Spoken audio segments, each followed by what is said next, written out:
So, what if an ancient sacred text actually held clues about life beyond Earth?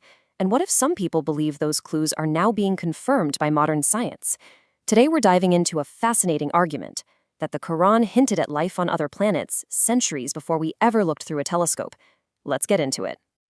It is, without a doubt, one of the biggest questions we can possibly ask. I mean, since the very beginning, we've looked up at that vast night sky and just wondered, is there anyone else out there? That one question has driven so much of our science, our art, and just our fundamental curiosity about our place in the cosmos. But what if some of the clues weren't just hidden out there in the stars?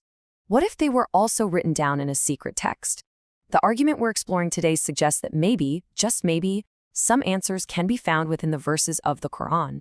Now, to really get this, we have to touch on a key idea in Islamic scholarship, this concept of scientific miracles. Think of it like a message written in invisible ink. The idea is that as our own scientific knowledge grows, we basically invent the light needed to finally read these deeper meanings that past generations just couldn't have seen. This quote right here is really central to the whole argument. It's saying the Quran isn't just a list of separate verses.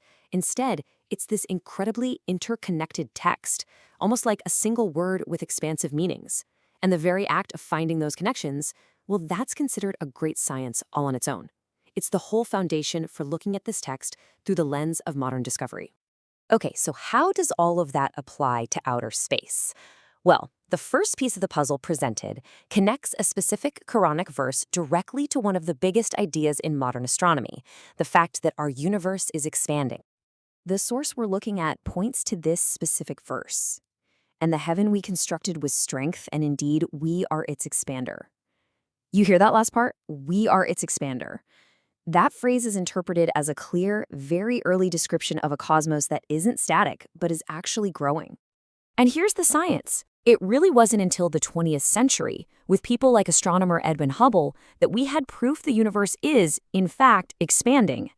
So the key point the source makes is this incredible convergence, a concept described in an ancient text, only to be confirmed by a relatively recent scientific breakthrough.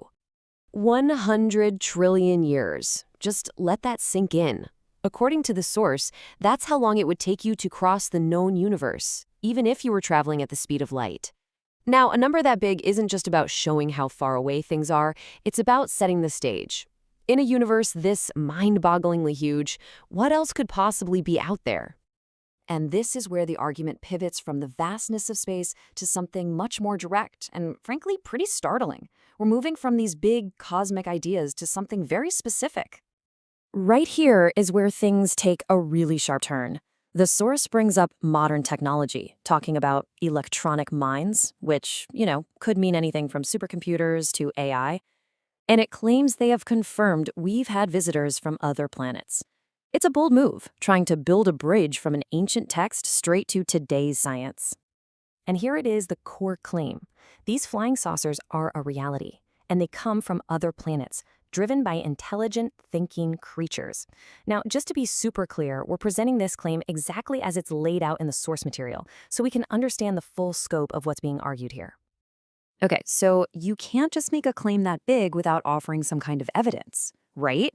The source tries to back it up, not just with interpretation, but with a documented event from the 20th century. The event they point to happened on November 26, 1958. According to the source, observatories all across the United States and Europe were tracking some unknown object in space. But here's the detail that's really wild. It was reportedly sending out what they described as incomprehensible, human-like sounds. This specific incident is put forward as the scientific proof for the claim. So we've gone from an expanding universe to a UFO sighting in 1958. What's the ultimate point here? What's the big takeaway from this blend of scripture and modern claims? Well, from this perspective, faith and science aren't in conflict at all, not even close. Instead, they're seen as two different tools you can use to explore reality. The idea is that science doesn't challenge the sacred text, it actually helps unlock its deeper, hidden meanings. So it all really builds to this conclusion. The belief is that the Quran contains signs about our natural world, and that scientific discoveries can shine a light on those signs, a process that can actually make one's faith even stronger. And it all seems to point to this one incredible possibility, that in this massive, expanding cosmos, we are not alone. And that kind of leaves us with one final thought to chew on. If science really can, as this source argues, unlock new meanings in ancient texts, it really makes you wonder what other secrets are just lying there, dormant, waiting for the right discovery to finally bring them into the light.